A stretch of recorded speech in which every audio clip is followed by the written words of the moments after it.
তোমাকে যেদিন বলা হলো সুখ এবং দুঃখ, এই দুটি শব্দ থেকে তুমি কোনটা বেছে নেবে?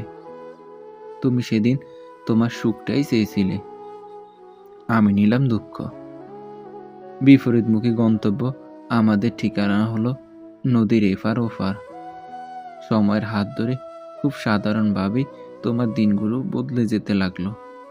নতুন আশ্রয়, নতুন ঠিকানায়, নতুন মানুষে তোমার পরিপূর্ণ একটি সংসার হলো। তুমি শিখে গেলে ডাকনাম বলে কিভাবে ভালো থাকতে হয়। তারপর একদিন তুমিও দুঃখী হলে। আমি ফের আবার জিজ্ঞেস করলাম, তুমি কোনটা চাও? তুমি দুঃখ চাইলা। আফসোস, আমি সেদিন সমস্ত সুখ নিয়ে দাঁড়িয়েছিলাম তোমার দরজায়।